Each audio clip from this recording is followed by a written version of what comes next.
From Capitol Hill to Wall Street, this is Politics and Profits with your host, Rick Amato. Welcome, everybody. I'm Rick Amato. It's time for Politics and Profits. We follow the trends on Capitol Hill that lead to the profits on Wall Street. We expose the hard facts of what your elected officials are doing when you're not looking. And we show you how you can profit from their politics. The American dream is alive and well, and you can be proud to call America your home. And now, it's Rick Amato.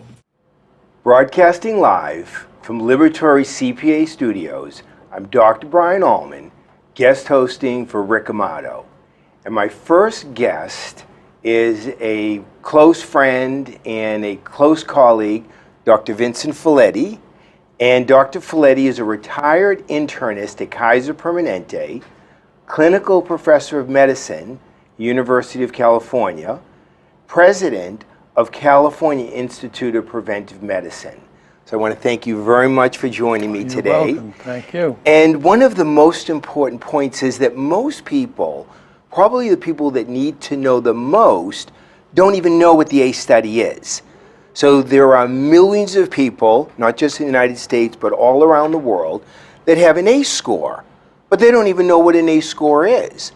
They have had lots of ACE experiences growing up as kids, as their parents did, their grandparents. So it's impacting all of us, but they don't even know what it is.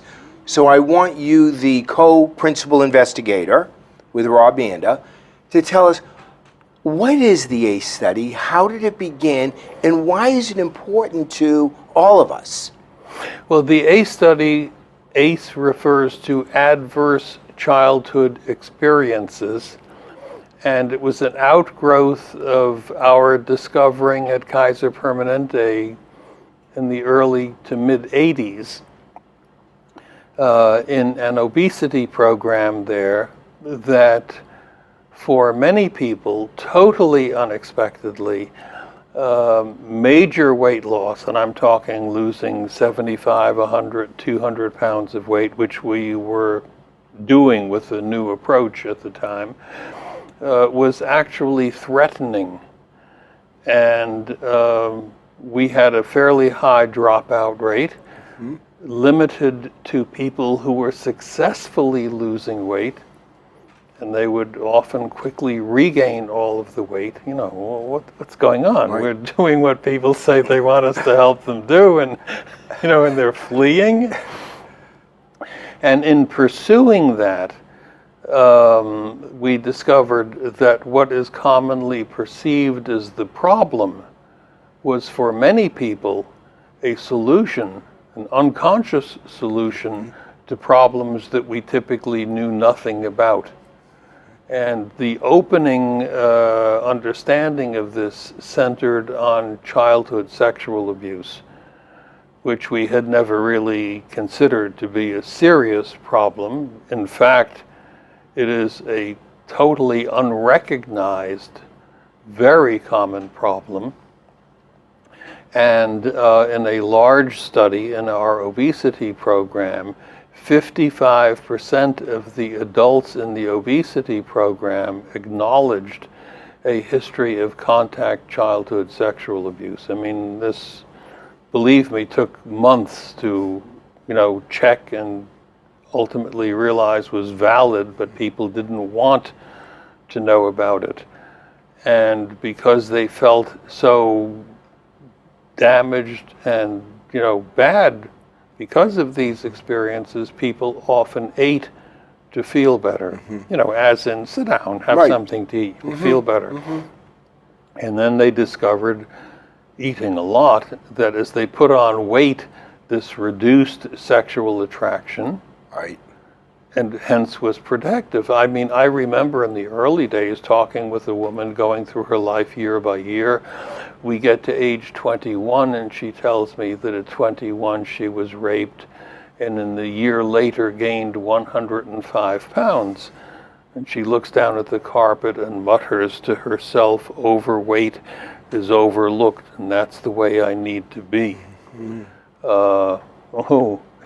What we've been treating as the problem is the solution. No wonder people are fleeing. We're taking their solution away from them and not even understanding what we're doing. So this was the beginning of really a complex discovery that not only was childhood sexual abuse common, but people then, as we went down that path, starting to tell us about other forms of abuse in the course of growing up, in markedly dysfunctional families and so forth. And I presented all of this at a national obesity meeting in Atlanta in 1990, was attacked by the audience. Some guy gets up and under the guise of asking a question makes the pronouncement, "You really need to understand, Dr. Felitti, that people who are more familiar with these matters, like obviously they, recognize that these statements by patients are largely fabrications to provide a cover explanation for failed lives." Right. And I He remember, tried to put up the Great Wall of China. Exactly. Please don't look over there. Do not pay attention to the truth. Exactly. Yes. So I remember toying with the idea, standing up there on the stage and looking at this huge audience, toying with the idea of telling this guy what I thought about him and probably starting a riot. Right. There was a dinner meeting for speakers that night, and seated next to me was Dr. David Williamson from the CDC. And he said, "You know, if what you're saying is true, it's got enormous importance for the country, but nobody's going to believe your study. You don't have enough cases." I described our findings in 286 patients. Right. What we need is a large epidemiologically sound study with thousands of people and from a general population, not some group that you've somehow managed to accumulate. So, And that was the beginning of the ACE study. and there's been tens of thousands of people now, Yes. even larger than that. Yes. So we're all products of our environment. We all have an ACE. Most people have an ACE score of 1 to 10. I know Yes. there are some zeros. Let's get into more of the details of how it impacts us, not just emotionally and psychologically, but also medically, years and decades later.